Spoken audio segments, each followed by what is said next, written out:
हरे कृष्णा। हम श्रीमद् भगवद गीता के 6वें अध्याय ध्यान योग इसके 44वें श्लोक को आज पढ़ रहे हैं। श्लोक की कुछ आवृत्ति करेंगे।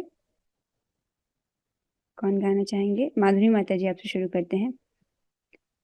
पूर्वाभ्यासेन तेनैव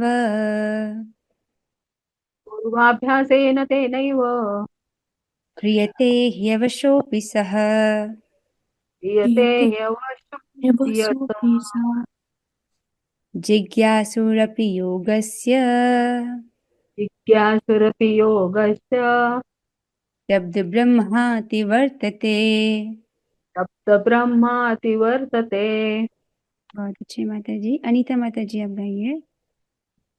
पूर्वाभ्यासेन तेनैव पूर्वाभ्यासेन तेनैव क्रियते ह्यवशोऽपि सः क्षीरते यवशोऽपि सः जिज्ञासुरपि योगस्य जिज्ञासुरपि योगस्य शब्दब्रह्माति वर्तते। शब्दब्रह्माति वर्तते। संघामृत माता जी, आप गाइए। पूर्वाभ्यासेन तेनैव पूर्वाभ्यासेन तेनैव क्रियते ह्यवशोऽपि सः क्रियते ह्यवशो अपि सः जिज्ञासुरपि योगस्य जिज्ञासुरपि योगस्य शब्दब्रह्माति वर्तते। शब्दब्रह्माति वर्तते। माता जी, इस श्लोक में भगवान कह रहे हैं अपने पूर्व जन्म की दैवी चेतना से वह न चाहते हुए भी स्वतः योग के नियमों की ओर आकर्षित होता है। ऐसा जिज्ञासु योगी शास्त्रों के अनुष्ठानों से परे स्थित होता है। बहुत सुंदर भगवान वर्णन कर रहे हैं। ऐसा जो योगी है, जो जिसने योग में श्रद्धा पूर्वक तो शुरू किया था, लेकिन वो माया के प्रलोभनों के द्वारा विचलित हो गया। ऐसे व्यक्ति को क्या होता है? एक ऐसा जन्म प्राप्त होता है। आपने इनको पिछले क्लासेस में पढ़ा। ऐसे जब उसको दुर्लभ जन्म प्राप्त होता है जो भक्ति के अनुकूल है, ऐसे में वो अपने पूर्व जन्म की दैवी चेतना को प्राप्त करता है। अब पूर्व जन्म की जब दैवी चेतना को वापस प्राप्त करता है तो उसको स्वतः ही आकर्षण होता है योग के नियमों की तरफ। अर्थात अगर वो भक्ति योगी है तो उसको स्वतः ही आकर्षण होगा भक्ति करने के लिए, उसको वो अच्छा लगेगा। पर ऐसा जो जिज्ञासु योगी है, अर्थात ऐसा जो व्यक्ति है, वो योग के लिए जिज्ञासु है। उसको जैसे ही बताया जाएगा वो उस चीज के लिए बहुत अधिक जिज्ञासु रहेगा। या जो भक्ति योगी अगर पिछले जन्म का होगा तो वो भक्ति योगी के लिए बहुत अधिक जिज्ञासु होगा। जिज्ञासु अर्थात जानने की इच्छा रखने वाला। वो शास्त्रों के अनुष्ठानों से परे स्थित होता है। ये क्या है इसका अर्थ? इसका अर्थ है कि जो वेद में, देखिए वेद में सब कुछ है, राइट। एक तमोगुणी व्यक्ति को कैसे, उसको क्या सुख चाहिए उसके लिए भी अनुष्ठान है। रजोगुणी व्यक्ति के लिए भी, सतोगुणी व्यक्ति के लिए भी, हर प्रकार के व्यक्ति के लिए उसमें अनुष्ठान बताए गए हैं। तो ऐसा जो व्यक्ति है वो वेदों के अनुष्ठानों से परे स्थित होता है। अर्थात जो कर्म कांड आदि है उससे परे स्थित हो गया है। जो सकाम कर्म भावना से कर्म करने वाले हैं, इस जगत में कुछ भौतिक फल की इच्छा रखते हैं, उस चीज को पार कर लिया है।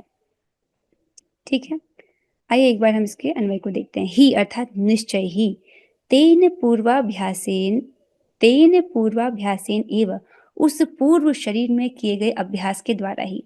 तो जो उसने पहले के जन्म में, पहले के शरीरों में जो उसने अभ्यास किया है, उसी अभ्यास के द्वारा क्या होता है? अवशः अपि, किसी विघ्न के उपस्थित होने पर भी सह, वे योग के प्रति ह्रियते अर्थात आकर्षित होते हैं। एक मिनट, हाँ, ह्रियते अर्थात आकर्षित होते हैं। तो क्या है, जैसे कि उसने पिछले जन्मों में ऐसी अभ्यास किया है। तो देखिए, मनुष्य के रूप में हमारा क्या कर्तव्य है कि हम अपनी चेतना को शुद्ध करें। इस जगत में सभी सुख चाहते हैं, राइट। लेकिन सुख किस पे डिपेंड करता है कि व्यक्ति की चेतना किस लेवल तक पवित्र हुई है। जितना अधिक चेतना पवित्र हो गई है उस व्यक्ति को उतना अधिक सुख प्राप्त होता है।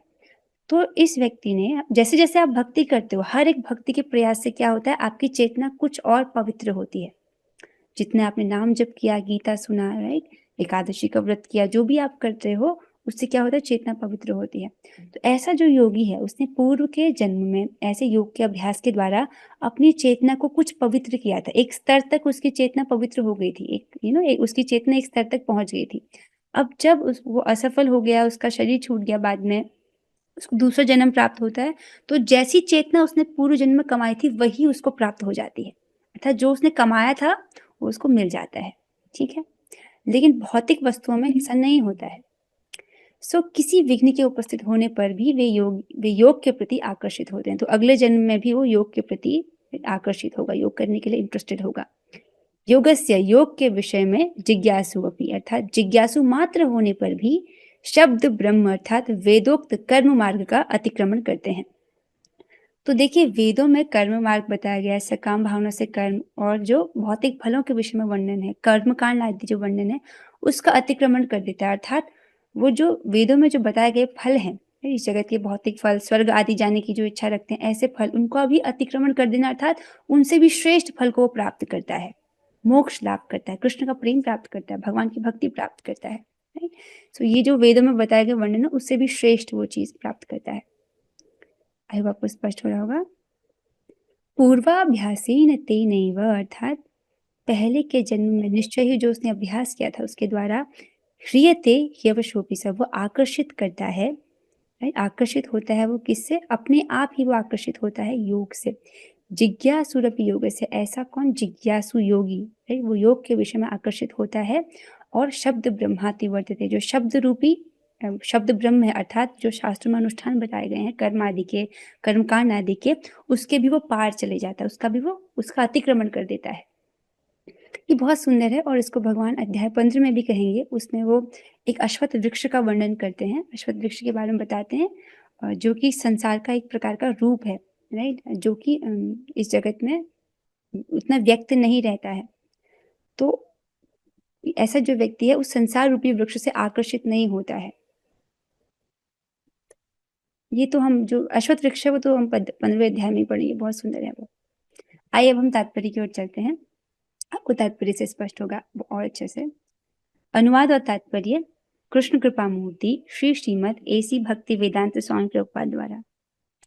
तो प्रभुपाद जी यहाँ पर वर्णन कर रहे हैं कि उन्नत योगी जन शास्त्रों के अनुष्ठानों के प्रति अधिक आकृष्ट नहीं होते, क्योंकि योग नियमों के प्रति स्वतः आकृष्ट होते हैं, क्योंकि योग नियमों के प्रति स्वतः आकृष्ट होते हैं, जिनके द्वारा वे कृष्ण भावनामृत में आरूढ़ हो सके। देखिए पूरे श्लोक वैसे आप सिंपल ही है कि ऐसा जो व्यक्ति है उसको पहले के जो अभ्यास के कारण वो देवी चेतना प्राप्त होती है।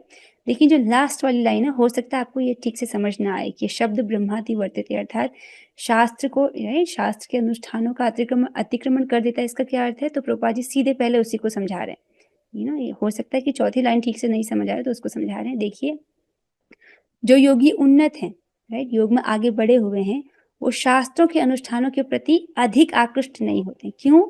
क्योंकि वो कर्मकांड वाले हिस्से से आकर्षित नहीं होते। देखिए, आप में से कितने लोग हैं जो स्वर्ग जाने के इच्छुक हैं? जितना भी आपने सुना है, लेकिन आप इतना तो समझ गए ना कि अब स्वर्ग नहीं जाना, भले ही वहां बहुत प्रकार के प्रलोभन हैं, पर आप इतना समझिए कि स्वर्ग जाने की इच्छा उतनी अच्छी इच्छा नहीं है, राइट।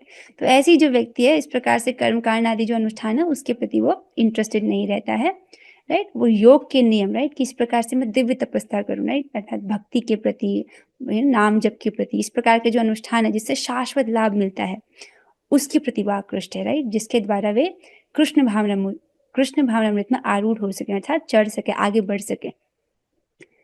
आगे चलते हैं, फिर कहते हैं श्रीमद् भागवतम में 3:33-7 उन्नत योगियों द्वारा वैदिक अनुष्ठानों के प्रति अवहेलना की व्याख्या इस प्रकार की गई है।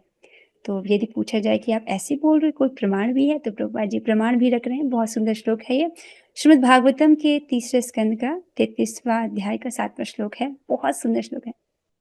अब यदि प्रश्न पूछा जाए कि जरूरी है कि जब ऐसा दुर्लभ जन्म प्राप्त हो तभी व्यक्ति सफल होगा, राइट, अगर किसी व्यक्ति का ऐसा जन्म ना हो जो इस प्रकार से, राइट, अनुकूल हो, जिसमें सब लोग उसको भक्ति के लिए प्रोत्साहित करें, घर में सब लोग भक्ति के विरोधी हो, अगर ऐसा जन्म प्राप्त हो गया तो उसकी भी उत्तर में बहुत सुंदर श्लोक है इसका, ये सुनिए आप। ये कहाँ से? श्रीमद् भागवतम 3:33-7।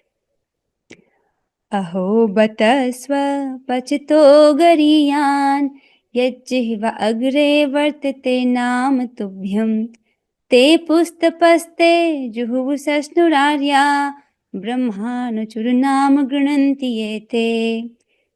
हे भगवान, जो लोग आपके पवित्र नाम का जप करते हैं वे चांडालों के परिवारों में जन्म लेकर भी आध्यात्मिक जीवन में अत्यधिक प्रगत होते हैं। समझिए, कह रहे हैं कि हे भगवान, जो लोग आपके पवित्र नाम का जप करते हैं, अर्थात जो हरे कृष्णा कृष्ण कृष्णा हरे हरे, हरे राम राम राम हरे हरे, इस प्रकार से जो भगवान के पवित्र नाम का जप करते हैं, राइट। अब चाहे वो व्यक्ति चांडालों के परिवारों में उसका जन्म क्यों ना हुआ, चांडाल अर्थात जो व्यक्ति कुत्ता खाता है, ऐसे घर में उस व्यक्ति का जन्म हुआ, वो नहीं खाता, उसके घर वाले, हो सकता है उसके घर वाले इस प्रकार के क्योंकि वो कुत्ता खाते हैं, तो वे चांडालों के परिवार में जन्म लेकर भी आध्यात्मिक जीवन में अत्यधिक प्रगत होते हैं, अर्थात आध्यात्मिक रूप से वे बहुत आगे बढ़े हुए होते हैं, अत्यधिक प्रगत होते हैं। समझ रहे हैं? ऐसे जप करता निसंदेह सभी प्रकार के तप और यज्ञ कर चुके होते हैं, तीर्थ स्थानों में स्नान कर चुके होते हैं और समस्त शास्त्रों का अध्ययन कर चुके होते हैं। देखिए, ऐसा जो व्यक्ति है, भले ही उसका जन्म उतना दुर्लभ नहीं हो, ऐसा जन्म उसको ना प्राप्त पाओ जो भक्ति के अनुकूल है, राइट, उसके माता पिता चांडाल हो, राइट, तो ये बहुत बुरी स्थिति है, लेकिन अगर वो व्यक्ति भगवान के पवित्र नाम का जप कर रहा है तो आध्यात्मिकता में बहुत आगे बढ़ा हुआ है। ऐसा माना जाता है कि अगर वो भगवान के पवित्र नाम जप रहा है तो ऐसा मान लिया जाता है कि इसने सभी प्रकार की तपस्याएं कर ली है, सब प्रकार के यज्ञ इसने कर लिए हैं और सब प्रकार के तीर्थों में भी स्नान इसने कर लिया है और समस्त शास्त्रों का अध्ययन इसने कर लिया है। समझ रहे इसको? इसको आसान भाषा में समझिए। अगर कोई व्यक्ति, राइट, अगर कोई व्यक्ति जो है उसने लेट्स से उसने 12वीं पास कर ली है, ठीक है, एक व्यक्ति जिसने 12वीं पास कर ली है, तो क्या उसने 5वीं भी पास कर ली है? हाँ, उससे अलग से पूछने की जरूरत नहीं है। उसने 6वीं भी पास कर ली है? हाँ, कर ली है। 9वीं भी पास कर ली है? हाँ, 9th क्लास भी पास कर लिया है। तो अगर कोई बच्चा जिसने 12th पास कर लिया तो ये मान लिया जाएगा ना कि जो उससे पहले के जो स्टैंडर्ड्स हैं उसने वो कर लिए होंगे, 11वीं 10वीं 9वीं सब पढ़ लिया होगा, तभी तो उसने 12वीं पास किया है, राइट। उसी प्रकार से ये जो भी तपस्याएं हैं, राइट, और जितने भी ये प्रकार के तप हैं या यज्ञ हैं या तीर्थ स्थानों में स्नान है या समस्त प्रकार के शास्त्र पढ़ना, उन सब का सार है भगवान के पवित्र नाम का जप करना। कोई व्यक्ति पूरे शास्त्र को पढ़ ले एकदम मनन करके, उन सब का सार यही है कि वो व्यक्ति अब भगवान का नाम जपेगा, अगर उसको शास्त्र समझ आया है तो, राइट। तो अगर कोई व्यक्ति जप रहा है इसका मतलब उसने सब कुछ पहले कर दिया तभी वो भगवान का नाम जप रहा है, राइट। सो यहाँ पर जितने भी भक्त मौजूद हैं, मैं एक्सपेक्ट करूँ कि आप सभी जप करते हैं, नहीं, पुराने भक्त तो करते ही हैं, मैं नए जो जुड़े हैं उनसे भी कह रही हूँ, नहीं, आप सभी करते हैं। शाली माता जी, आपके भैया भी करते हैं? गुड गुड, वो भी है, सर हिला रहे, वेरी वेरी गुड, ठीक है ठीक है, ओके। सो आगे चलते हैं। इसका सुप्रसिद्ध उदाहरण भगवान चैतन्य ने प्रस्तुत किया, जिन्होंने ठाकुर हरिदास को अपने परम प्रिय शिष्य के रूप में स्वीकार किया। यहाँ पर प्रभुपाद जी एक सुंदर सा उदाहरण प्रस्तुत कर रहे हैं, एक ऐसा उदाहरण जिसमें एक व्यक्ति जो कि निम्न कुल में, जिसका जन्म उतना श्रेष्ठ नहीं था, वहां वो पैदा हुआ, राइट। किसकी बात हो रही है? ठाकुर हरिदास जी की बात हो रही है। यद्यपि हरिदास का जन्म एक मुसलमान परिवार में हुआ था, किंतु भगवान चैतन्य ने उन्हें नामाचार्य की पदवी प्रदान की, क्योंकि वे प्रतिदिन नियम पूर्वक 3 लाख भगवान के पवित्र नामों हरे कृष्ण कृष्ण कृष्ण हरे हरे, हरे राम राम राम हरे हरे का जप करते थे। तो देखिए हरिदास ठाकुर जी को देखिए, राइट। हरिदास ठाकुर जी, एक उनका जन्म कहाँ हुआ? एक मुसलमान परिवार में हुआ, ठीक है। देखिए, पहली बात तो आपको इसको समझना पड़ेगा कि कोई भी व्यक्ति जो आध्यात्म में उन्नत होता है वो शरीरगत भेदों को नहीं देखता है, राइट। शरीर बेसिकली कि इसका शरीर का जन्म कहाँ हुआ है, एक कौन से, राइट, ये जो जीव है ये कौन सी योनि का, उससे फर्क नहीं पड़ता। पहले तो ये समझिए। कई बार लोग जब इस प्रकार भगवद गीता पढ़ते हैं तो वो सोचते हैं नहीं, ये हिंदू मुसलमानों में भेद कर रहे हैं शायद। नहीं, ऐसा तो भेद है ही नहीं, क्योंकि पहली बात समझना क्या है, जब आप आध्यात्म में पढ़ते हो तो पहली बात समझना ये है कि मैं आत्मा हूँ, मैं शरीर नहीं हूँ, जब आप समझ रहे हो कि मैं आत्मा हूँ, मैं शरीर नहीं हूँ, तो शरीर से तो पहचान नहीं ना। शरीर हो सकता है मुसलमान घर में पैदा हुआ हो या पंजाबी घर में हो, हिंदू हो या कहीं ऑस्ट्रेलिया में पैदा हो, तो शरीर की पहचान है ना। जैसे ही आप ये समझ रहे हो कि मैं आत्मा हूँ, उसी वक्त सब शरीरगत भेद नष्ट हो गए, तो वहां पर स्थित करता है। लेकिन यहाँ पर पॉइंट कुछ और बोला जा रहा है। देखिए, हरिदास ठाकुर जी मुसलमान घर में पैदा हुए थे, तो इसका मतलब उनके घर में उतना अच्छा भक्ति के लिए प्रोत्साहित उनको नहीं किया जाता था ना। अब समझ रहे हैं, मुसलमान घर में तो उतना प्रोत्साहित नहीं करेंगे कि आप हरे कृष्ण महामंत्र जपो, राइट। तो भक्ति के अनुकूल उनको जन्म नहीं प्राप्त हुआ था, लेकिन फिर भी महाप्रभु ने उनको नामाचार्य की पदवी दी, राइट, कि यही जो होंगे नामाचार्य होंगे। ऐसा क्यों? क्योंकि हरिदास ठाकुर जी जो थे वो हर दिन अपनी माला में 3 लाख भगवान के पवित्र नामों का जप करते थे। 3 लाख हरिनाम करते थे। 3 लाख हरिनाम कितना होता है? 192 माला होता है। हम लोग रोज 16 जप करने ना माला करने का प्रयास करते हैं, वही कितना बड़ा लगता है कि नहीं? 16, हरिदास ठाकुर जी 192 माला करते थे, मतलब पूरा 24 घंटे ही लग जाते हैं उसमें। तो इस प्रकार से भगवान का हरिनाम जप करते थे वो। और चूंकि वे निरंतर भगवान के पवित्र नाम का जप करते रहते थे, अतः यह समझा जाता है कि पूर्व जन्म में उन्होंने शब्द ब्रह्म नामक वेद वर्णित कर्म कांडों को पूरा किया होगा। राइट, जो व्यक्ति निरंतर नाम जप कर रहा है तो ये समझ लिया जाता है कि उसने बाकी सब कुछ कर लिया है। जैसे जिस व्यक्ति ने 12वीं पढ़ लिया, उसने सब पहली क्लास, दूसरी क्लास, तीसरी क्लास सब पढ़ लिया, उस प्रकार से। अतएव जब तक कोई पवित्र नहीं होता, तब तक कृष्ण भावनामृत के नियमों को ग्रहण नहीं करता। इसको समझिए, जब तक व्यक्ति की चेतना पवित्र नहीं होती है, तब तक वो इस कृष्ण भावनामृत से आकर्षित नहीं होता। जैसे आपकी चेतना कुछ पवित्र हुई है, इसलिए तो आपको भगवत गीता सुनना सहज लग रहा है, राइट। आपको रोज गीता क्लास अटेंड करने में परेशानी नहीं हो रही है, लाइक नॉर्मल लग रहा है। लेकिन ऐसे भी लोग इस जगत में जिनको गीता क्लास में रोज आना बहुत बड़ी तपस्या लगी, वो सोचे कि रोज गीता क्लास, राइट, उनके लिए बहुत, क्योंकि उनके चेतना की वो स्तर है। लेकिन आपको ये स्वाभाविक लग रहा है। तो वही प्रभुपाद जी कह रहे हैं कि देखिए, जब तक कोई पवित्र नहीं होता था, उसकी चेतना कुछ पवित्र नहीं हुई है, तब तक वो कृष्ण भावनामृत के नियमों को ग्रहण नहीं कर सकता है, जो उसके नियम है, या भगवान के पवित्र नाम हरे कृष्ण का जप नहीं कर सकता है, राइट। तो जो व्यक्ति 24 घंटे जप कर रहा है, फॉर एग्जाम्पल हरिदास ठाकुर जी, इसका मतलब उनकी चेतना बहुत पवित्र है, इसलिए तो उनको 24 घंटे हरिनाम जप करना सहज लग रहा है।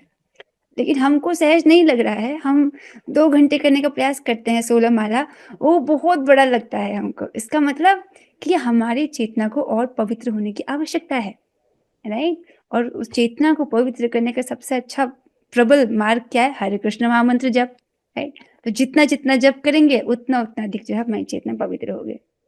आई होप आपको ये स्पष्ट हो रहा होगा। अब कुछ प्रश्न उत्तर हो जाए। चलिए हम प्रश्न उत्तरों की तरफ चलते हैं। 3 प्रश्न हैं आज की कक्षा से।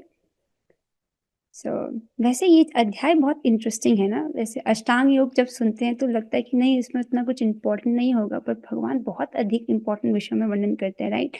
जैसे आपने पढ़ा कि हमको योग में युक्त आहार, युक्त विहार रहना चाहिए, राइट। युक्त अर्थात कि सब कुछ जीवन में बैलेंस होना चाहिए। खाना भी बहुत अधिक नहीं खाना है, संयमित खाना है। सोना भी नियमित होना चाहिए, विहार भी नियमित होना चाहिए। कौन व्यक्ति है जो कभी योगी नहीं बन सकता, भगवान ये बताते हैं। अगर योग में कोई असफल हो गया तो उसकी क्या गति होती है, ये भी बताते हैं। तो भगवान बहुत महत्वपूर्ण बातों को यहाँ पर रखते हैं इस अध्याय में।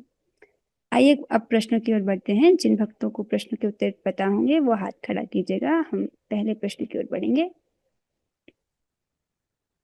पहला प्रश्न है, जो लोग आपके पवित्र नाम का जप करते हैं वे चांडालों के परिवार में जन्म लेकर भी आध्यात्मिक जीवन में डैश होते हैं। सही विकल्प चुनें। ऑप्शन ए अति निम्न, राइट, आध्यात्मिक जीवन में अति निम्न होते हैं। ऑप्शन बी बहुत पीछे, आध्यात्मिक जीवन में बहुत पीछे होते हैं। ऑप्शन सी अत्यधिक प्रगत, अर्थात आध्यात्मिक जीवन में अत्यधिक प्रगत होते हैं। तो कौन सा सही विकल्प है? ओके, अर्चना माता जी की डॉटर, हाँ बताइए आप। बताओ। आध्यात्मिक प्रगति बोलो। आध्यात्मिक प्रगति। आध्यात्मिक प्रगति।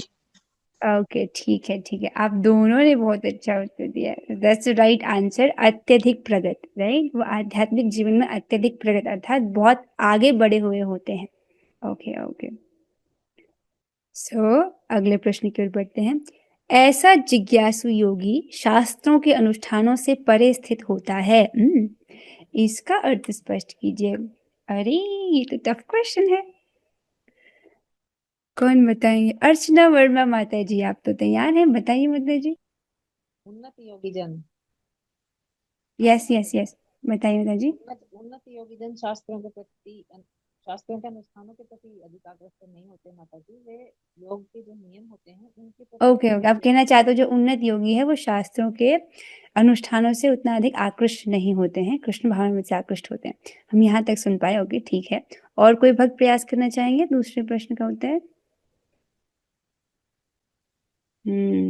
ठीक है, थोड़ा टफ क्वेश्चन था। इसका अर्थ है कि जो शास्त्रों में कर्मकांड आदि है उसके प्रति वो व्यक्ति आकर्षित नहीं होता है, जो शास्त्रों में जो योग के विषय में योग के नियम है उनसे आकर्षित होता है। जैसे आप ही देख लो, आप कौन सा स्वर्ग जाने के इच्छुक हो, कर्मकांड के इच्छुक हो नहीं हो ना, पर कौन सी चीज के लिए इच्छुक हो? यहाँ पर जो भक्ति योग है उसके प्रति आप कितने आकृष्ट हो, राइट? उसी प्रकार से ऐसा ही जो योगी है, ये जो कर्मकांड आदि है उससे वो आकर्षित नहीं होता, लेकिन योग के नियमों से, कृष्ण भावनामृत आदि से वो आकर्षित होता है। अगला प्रश्न लेंगे। चैतन्य महाप्रभु ने नामाचार्य की पदवी किसे दी और क्यों? शाल्वी माता जी मुझे लगता है तैयार है इस प्रश्न का उत्तर देने के लिए। बताइए। हरे कृष्णा माता जी, हरिदास ठाकुर को। यस, हरिदास ठाकुर जी को उन्होंने नामाचार्य की पदवी दी थी। ठीक है, अब प्रश्न का दूसरा भाग हम तीसरा प्रश्न है माता जी, प्रश्न फिर से पूछिए। अच्छा, चैतन्य महाप्रभु ने नामाचार्य की पदवी किसे दी? ये तो माता जी ने बता दिया, नामाचार्य हरिदास ठाकुर को दिया। अब उसका दूसरा भाग है क्यों, उनको क्यों बनाया गया नामाचार्य? जब संगमृत माता जी आप बताइए इस प्रश्न का उत्तर। माता जी क्योंकि हरिदास ठाकुर दिन में 3 लाख बार भगवान का नाम जप करते थे। यस, वो 3 लाख हरिनाम जप करते थे नित्य प्रतिदिन अपनी माला में, तो निरंतर ही हरे कृष्ण महामंत्र का जप करते थे। तो उनका जन्म चाहे कैसा भी हो, लेकिन अगर व्यक्ति भगवान का नाम जप रहा है तो वो आध्यात्म में बहुत आगे बढ़ा हुआ है, और ऐसा मान लिया जाता है कि उसने बाकी सब कुछ जो है तपस्या, ध्यान, तीर्थ स्नान आदि सब कुछ कर लिया है। ओके, इसके साथ जो है ये चर्चा यहाँ पर, इस श्लोक के संबंधित चर्चा यहाँ पर समाप्त होती है। आप सबने बहुत अच्छे उत्तर दिए। एक लास्ट चीज मैं आप लोगों से बोलना चाहूंगी, क्योंकि आज क्या है, एकादशी का व्रत है और सभी वैष्णवों के लिए एकादशी व्रत करना बहुत महत्वपूर्ण है। इसमें बोला गया है, देखिए एकादशी महात्म्य की पुस्तक है, इसमें कहा गया है कि 8 से 80 वर्ष की आयु तक मनुष्य को प्रत्येक मास की अमावस्या और पूर्णिमा की एकादशी का व्रत करना चाहिए। तो जिस व्यक्ति कम से कम जो 8 साल के, यहाँ पर जो बच्चे हैं आप सभी 8 साल की आयु के हो या आप 8 से बड़े? अर्चना माता जी के घर में जो प्यारी सी बेटी, आपकी एज 8 ईयर्स से अबव है कि आपकी एज कितनी है? 7 ओके, आपके शरीर की आयु 7 है। तो जब आप 8 साल की हो जाओगी, राइट, आपका शरीर 8 साल का हो जाएगा, तब से आप व्रत कर सकती हो। शाल्वी माता जी और तो बाकी सब तो यहाँ पे सभी करते होंगे ना एकादशी माता। शाल्वी माता जी आप लोग भी करते हो एकादशी? हाँ, आपको भी माता करना जी चाहिए। नॉन डिवोटेड फैमिली है ना, इसलिए बहुत दिक्कत होता है। अरे एकादशी तो बहुत आसान है, आप उस दिन फल खा सकते हो, दूध पी सकते हो, और मतलब अन्न नहीं खाना होता उस दिन, और अधिक से अधिक नाम जप करें। देखिए एकादशी व्रत बहुत इंपॉर्टेंट है। देखो, जो व्यक्ति एकादशी व्रत ना कर अन्य दिनों के व्रत करता है वह केवल व्रत करने के कष्टों को प्राप्त करता है, परंतु पर्याप्त फल नहीं प्राप्त करता, या केवल व्रत करने का कष्ट करता है और कुछ नहीं। एकादशी छोड़ के कोई और व्रत करना मतलब बस कष्ट प्राप्त करना, फल नहीं उसको प्राप्त होता। अगर कोई एकादशी करता है तो उसको बाकी सब व्रतों का फल प्राप्त हो जाता है।